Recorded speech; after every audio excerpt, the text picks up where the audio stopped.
So yeah, let's get a band on anyway because we listened to them earlier on and see what they're like. I did mute them, so we might have to unmute them. Ciao. You're all ciao, ciao, Bella. You're all jibber jabbering, and I couldn't be doing Hello, it. hello. So, anyway, we played your track, love it. Awesome. Anyway, That's very nice. introduce yourselves. So I'm Ollie, the lead singer. I'm Freddie. I'm the lead guitarist. And I'm Ryan, the drummer. Excellent, excellent. Thanks for coming on the show. Really appreciate it. Really nice of you. So, tell us a bit about yourselves. Where you're based? We're based in London. We're in our studio actually in East London right now, talking to you. Very nice, very nice. You must be doing well if you've got a studio in East London.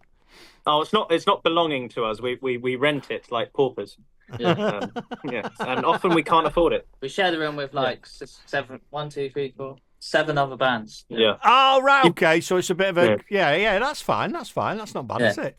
That's the best way to do it. It looks like a nice space, though. I quite like that with the acoustic things on the wall and the ceiling and what have you.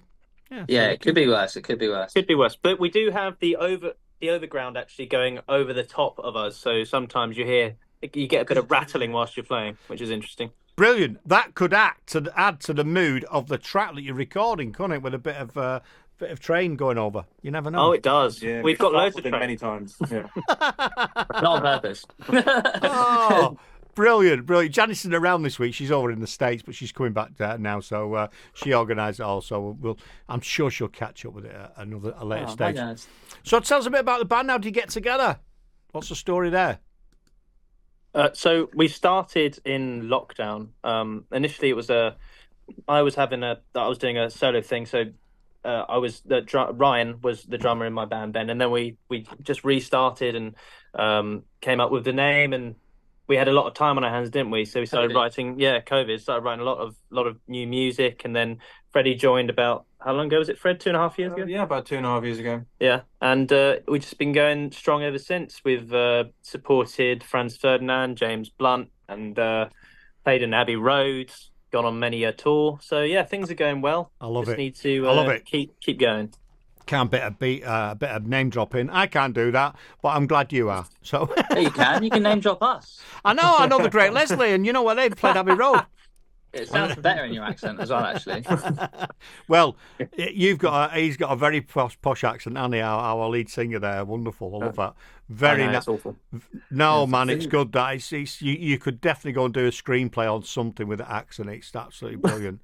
But, there's actors out there, darling, would try their damnedest to sound like that. So it's And they do. Yeah. they do. Yeah, it's cool. You could actually be one of those villains that we end up loving because you know what I mean. I think you've got that villain charm, and I think in fact I'm writing the screenplay as we speak with a part for you in it. I think you're brilliant, mate. I love it. I love the accent. It's great. Okay. If we can get the first draft over to us by Saturday, that'd be fantastic. Actually, Janice is a writer, so we might get her to do something. All joking about. So you met in COVID, but like a lot of bands did, everyone went. And we talked about this the other week when I was interviewing Gallagher's Green, and basically what they were saying was COVID, in some respects, was bad, but in some respects it was good because a lot of people focused on the passions rather than doing the day-to-day job, didn't they? So they started doing things because they had this free time, and they were getting a lot of people getting finance from what have you, but they did stuff, and now a lot of bands set up in that period, which is great. Really, we got some great music come from it. Yeah, well, you got Wet Leg formed in COVID, and Wonder Horse formed in COVID. Yeah, loads of amazing bands. Like you say, it was a great time for us to just focus on it. It's actually the polar opposite of now when we have we have to pay for so much and we have so little time because we're all working full time as well as doing with as playing with the band, and it's a lot of the time it's like having two jobs. Yeah, it is. It is like having two jobs, and a lot of people have two jobs as well as doing the band, don't they? You know what I mean? Are you a band full time, or do you do other things as well? Yeah, we all work full time. Yeah. Yeah, we all work full time, but the band is also full time. I mean, I'm not going to lie. I mean, I hope no one's listening from my office, but I do a lot of. I think we all do actually a lot of band work whilst we're in the office. I don't do that. No, absolutely not. No. He's a smart man. He's been Shake your head sacked. yes and say no. He's been sacked before. I'm telling you. He knows this one. So what do you all do for work then? What's your jobs? If you can tell us, because you might be secret agents. I don't know. I think Ryan should go last because his job is actually interesting. Right. I work in a big consultancy firm. Nice. And I do project management there, which is very exciting. I know, because that's what my wife does. She's, what do you call it when they're above the project managers? I forget what I call it. She keeps telling me, I forget. Anyway, she's done lots of projects, so there you go. A project manager? No, there's something else. Executive project manager. Yeah, I know, whatever. Program director. That's what she does. Oh, right, nice. Yeah, so there you go. So she's worked on all sorts of projects. Okay, what about you, sir? What's your bag? I'm a development executive at a production company, so for a film and television production company. So yeah, we develop film and TV. There you go. I knew there was something lovely about you when we started talking. I knew you was in that. I got the vibe. So the interesting job. I thought those two jobs are quite interesting. Not a lot of people can aspire to that. Yeah, but wait for this one. Come on, mate. I'm waiting for it. We're waiting for it. It's the thing is, it opens this whole can of worms, and if you're in the pub, I could talk about it for the whole night. So I've got to really distill it down. But essentially, I do like online marketing and like online courses, these kinds of things. But my niche is for working for people in the occult. So like witchcraft, or people who speak to angels, or like palm healing, like Reiki. Or people who channel aliens and stuff like this. So I basically help them run their online business. But it's sort of my accidental niche that I fell into in London working. So you work with fucking lunatics, basically. And you give them a platform. That's what you do. I'm going to say yes because I know none of them are going to hear this. I said that, not you. No, but there's got to be something in it with some of the things that people do, and they say things, and you think, I know people where they've said, "Oh, such and such is going to happen," and this is that, and how the hell do they know that? They've just met me. Do you know what I mean? It's a bit different if you've got someone who's a star or someone you can, but they'll meet people and go, "Oh, this, that, and the other," and you go, "Shit," and then later on it comes to life. So there's something in it, but yeah, people get used to me. I'm a bit of a nutcase, so I say crap that comes. So I'm used to nutcases. Well, we know that they're all paying you to do your job. That's great, that, and I think that's really good. Is Kev B's gone, "Oh, Kirk." So I think. That's a good lesson for people if you're going to do something. Is niche down, isn't it? Is try and find a niche. However crazy it is, because there's going to be people out there that want the service from that, or need help with that, and we all need marketing. And you're right. They all need the same help, and they all know each other. So it's just word of mouth. I don't even advertise. Well, most of them, the psychic, they know who's coming anyway, so they don't even. They know where he is. They know where you are. I can't call in sick. It's really fucking annoying. It's not a problem. It's got to be fun though, hasn't it? And that's why the interviews they're sort of semi-serious in some respects, but. That's not fun though, is it? We need to, the same questions. You go, "Oh, tell us about this."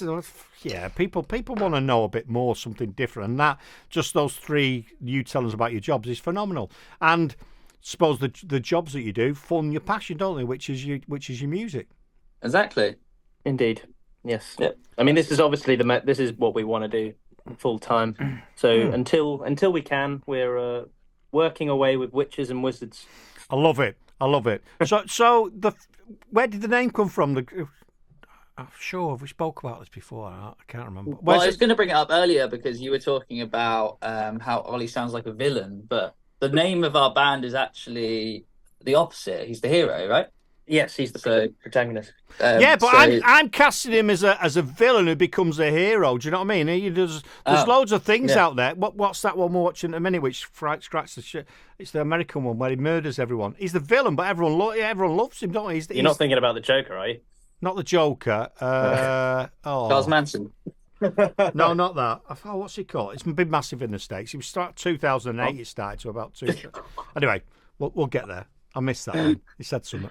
But anyway, it's probably good you missed it. I was cast him as the villain, but the hero. The villain that's the hero. The anti-hero. The anti-hero. There you go. We all need it. There's always a little bit of anti-hero in all of us. We all want to be a bit rebel, a bit mad, and a bit out there, don't we? So what have you got? So you named a few people then, a bit of name dropping, didn't you? Oh, hang on a minute. Tell us about the band. I've not even heard about that. I interrupted you. Where's the name? The name of the band. Yeah. So there's a film called The Great Race, which has got Tony Lee Curtis in from the 60s, 70s, is it? Right. And basically it's like the Wacky Races cartoon, that kind of vibe. It's what inspired Wacky Races, actually. Yeah. And it's about this guy who drives in a car called the Great Leslie. Ah, okay. And so that's what we're called after. Love it. It's or if you don't know what we're talking about, we're named after Leslie Nielsen. Because I think I'm sure I should have interviewed you guys the other week, didn't I? And I couldn't because I was working. I'm sure I should have chatted to you the other week.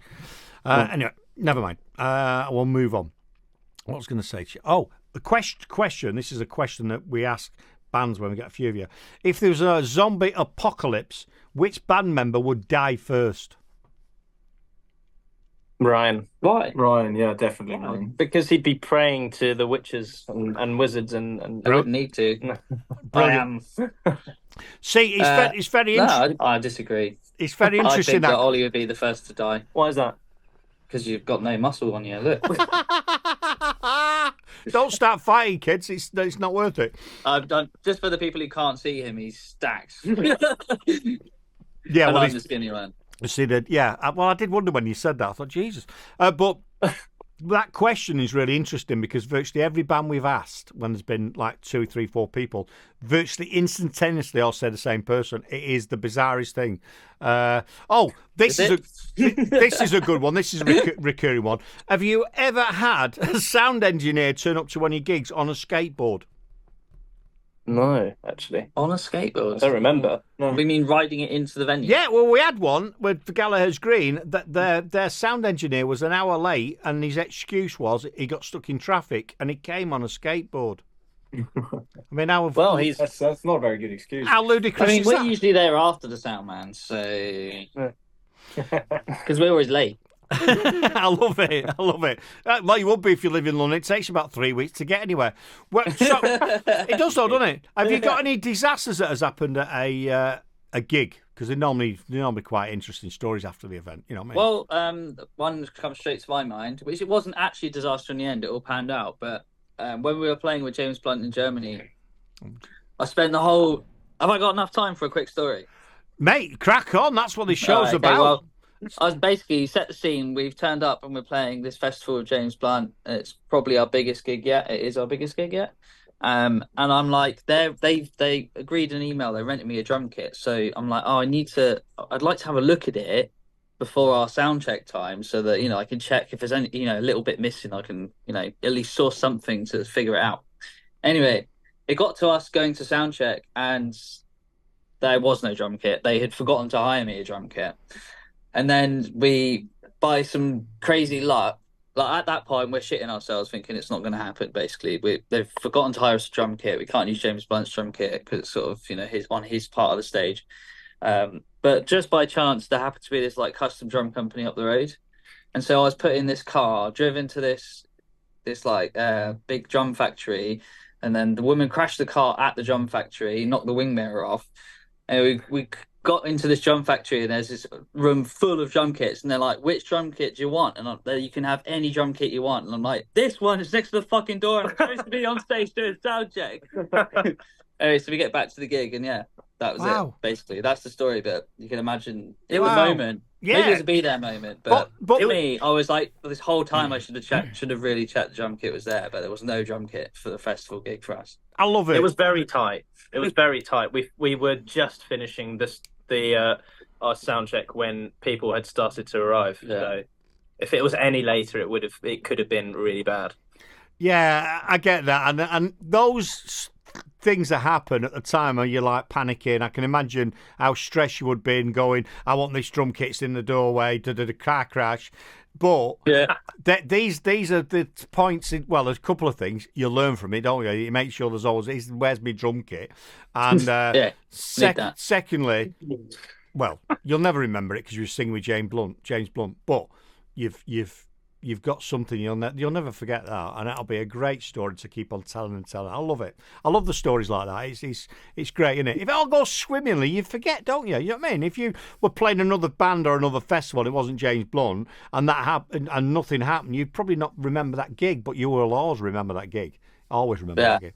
So how did you manage to get? Obviously, you're talented. How did you manage to get on with the likes of James Blunt and the other artists you've mentioned? What happened there? Is it who you know? That's actually quite an interesting story because I sent them one email, and that's the story. I emailed the festival and I said, "Do you have anything available?" Because the festival was actually in my hometown, and at the time they went, "Yeah, maybe. You know how these festivals are. You know, they don't want to confirm anything." And then, like 2 months later, they send me an email. "Oh, we've got something for you. Do you want to support James Blunt?" And I was like, "Yeah, okay, we'll do that." And that's the whole story. So Jesus, did you do one of them? Just hang on a minute. I just need to check because we're pretty booked up. Well, yeah. I tell you what, as it turns out, that's the only weekend we've got free in the next 2 months. Bloody, that is brilliant. Yeah, we'll do it. That's great. I love that. So yeah, just shows you, doesn't it? I think it just shows that, you know, when you're persistent and you ask people, you know, you don't ask, you don't get. You got to take a chance. And yeah, just one stupid email. That's probably the best advice to give. You know, if you send 1,000 emails and you get one reply. Yeah, you know, you just have to, you know, don't be discouraged because people are not replying to you. Whatever, eventually you will get a response. I love that. And for us, it was this one. I love that. It's a numbers game, and it's like email marketing. It's about all the stuff that you do. Absolutely. There's a percentage of hit rate, isn't there? So if you send out whatever, there's a percentage of hit rate, there's a percentage where they'll click on something, and there's a percentage where they'll actually go and buy stuff. So you're right, it's a numbers game, and it's a bit like when you look at people that are quite successful with the opposite sex. It's because they've had a lot of no's, isn't it? They've not. You look and think, look at him with her, or look at her with him, and it's not. It's potentially because they've knocked on that. They've asked that many times, and they've got drinks thrown in the face and said no. That eventually someone goes, yeah, go on then. Why not? You've got to keep asking, haven't you? I'm right, I've only ever got no's. So no. Give over. That's because of your accent. Give over, man. Jesus Christ. It's because of my physical inadequacies. Yeah. I don't believe you. I'm not buying that 1 minute, mate. I'm telling you. So what's? I know. I can tell. What's on the cards for the future then? Have you got any other gigs? Any more emails? We've got a song coming out in a few days. In a few weeks. I forgot what date this one is. On the 22nd of November. Thank you. I've still got the last one in my head. Yeah, 22nd, our whole EP is released. Nice. So it's 3-track EP. But the 2 singles are on it are already out. And then one more song's coming out called Dreams with that EP. And then we've got a gig in London, which we're yet to announce, but I guess we're announcing it now. 13th of December at the Macbeth in London. Oh wow, wonderful. Yeah. And then we're closing off the year with that, and then we have many exciting things ready for next year, which we're not. A lot of them we're not allowed to actually say yet. You don't need to, but it's great, you know. NDA. But people can go and find out all of our information on our social medias and our website and our extra special WhatsApp group. Indeed. Oh, right, okay. So you've got a WhatsApp group. For our fans, yeah. Where did he find that on the website? Yeah, you get a link on the website or on our social media. Just go to our Instagram and then there's like a Linktree link and it will have the WhatsApp group there too. Do that. Ian Gallagher says, great attitude, these guys. They get it. So that's nice, and I love that. And, cheers, Al. Yeah, very nice. He's in a band, so he's good. Who was that? Liam Gallagher? No, Ian. No, see, I keeps Ian Gallagher. He's from Gallagher's Green, which they headlined Dougie Fest for us this year. We did an interview with them recently, and last year they did it. They're headlining. Sorry, they're coming next year to do next year. So they were here. I got that. I'll start again. We did Dougie Fest in 2023. So not this year, next year, but next year. And they headlined that. They didn't do this year, but they're coming next year to do Dougie Fest again. And what's their band name? Gallagher's Green. Oh, Gallagher's Green, nice. Gallagher's Green. Go and check out. Seriously, they're great guys. One of the guys is over in Ireland. Watch my interview on Rumble. They met in Afghanistan. They both were in the Air Force and put a band together. Really? Yes. Oh God, I talk to him. I love aeroplanes. Yeah, well, there you go. I think they might have shot a few down, but go and watch the video on Rumble. It's it's good, but it really is. And that's why we do the interview. I've started a long format interview, which is about an hour, 2 hours long, to really have a deep dive into people. So you're in London. I've got a question for you. What's the best thing about living in London, and then what is the worst thing about living in London? Well, that's good. Well, I think for me, the best thing is that you can be whoever you want to be, especially coming from a, rather conservative area. I think, when you tell people, I'm going to quit my job to do music full time, or, go part time in my job to play more music, which is what I've done, people will not receive it. It won't be received very well because, like I said, it's just a bit conservative, and here you can just do that, and people admire you for it. Yeah, and people go, as long as if that's what you want, you should do it. And I really appreciate that attitude. Brilliant. What's the worst thing? Well, what's the worst thing? Is you can be whoever you want. No, it's probably people just walk around. No, it's probably the prices, right? The price, yeah, price is good. I think the best thing is the variety. You go from one area of London to the other, and you can have the best of times, but you'll be doing something completely different. You go from going from Primrose Hill, which is really lovely, upmarket kind of, that is very posh, but then you go over the bridge at Chalk Farm, and you're in Camden Town. And it's I like Camden Town. I like Shoreditch. We did an event there in Shoreditch a few years ago at the old brewery there. Brilliant. I was actually in London yesterday. I was because as well as this, I test ride motorcycles and I do a bit of van driving to fund this nonsense that I do. And I'm a bit of a bar humbug. I hate Christmas, so I had a job yesterday delivering to the Winter Wonderland in Hyde Park. Oh yeah. So that was my job yesterday, but it looks pretty awesome. There's they've got like a mini London wheel. What's it called? The Ferris wheel. Yeah, they've got a big one. It's like a little version of the one in London. London Eye. London Eye. It's the London Eye. So it's got like the capsules in it, like the London Eye. Okay. Bumper I'm cars. I'm going to change my answer, by the way. The worst thing is Winter Wonderland. I love it. It is bad there. I hate it. I hate winter. Then they have all the stuff round with the skate. They have the skating, don't they, in a part of London as well? Yeah. Oh, Jesus Christ. Right. I don't like the slow walking tourists. They can fuck off. I'm trying to get somewhere. You know what I mean? Yeah, you are. Tourists, you get to the top of the escalator in the tube and just stop. No, it's the tourists that stand on the left-hand side. Who are you? Oh, yeah. Yeah, because you're supposed to be double busy, aren't you? Go. Come on. I'm got to go somewhere. Yeah. My answer's going to be... I think, actually, you've made me realise what I hate most in London. It's when you're getting off the tube, but all the people are standing at the doors in the way of the doors. Oh, my God. So you can't get out. So I just stand there and go... Which way do you want me to go? Oh, it's mad! It's madness, isn't it? Which you like most? I do like London in small doses. I like going in there and going around doing different things, but I don't think I could live. I think it'd drive me insane. But I suppose you get acclimatised to it. It's just in your face, busy all the time, isn't it? Yeah. You know what I mean? True. There's lots of stuff going on, but there's so many places to visit. Camden Town, Camden Market, and Camden's lovely. We stayed round there a few years ago. It's got you're right. It's got a nice vibe, and I like all the street markets and all the different things that they have going. All the hipster stuff. I think it's great. I think it's great for that. Wonderful. Excellent. Well, we've chatted for ages, and I've really enjoyed meeting you guys and talking to you. I think you're absolutely fantastic. And have you got any messages? Have you got anything I've not asked you, or you want to say something? Is it something I'm not covered? Maybe just to reiterate, we've got a new song out on the 22nd of this month. So if you go to our Spotify and follow us, or if you go to our Instagram, you could get a pre-save link, which will really help us out with algorithms later on for the new song. Janice would have normally done that. If you send that to Janice, the pre-save link, we'll put it on our socials as well. Oh, that'd be amazing. And we'll put it on the show notes for this show as well.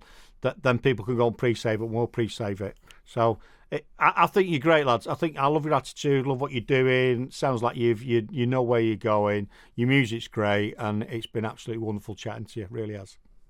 Thank you so much. Wish you all the success for the future. Anything goes on, your new releases, send them to Janice. Anything, gigs you want to send us pictures, whatever, and we'll try and get them on the show and get it out there to the people. All right. We will. Thank you so much. Kirk. Safe riding. And cheers, man. Thanks, appreciate it. So that was a great Leslie. How good were they, people?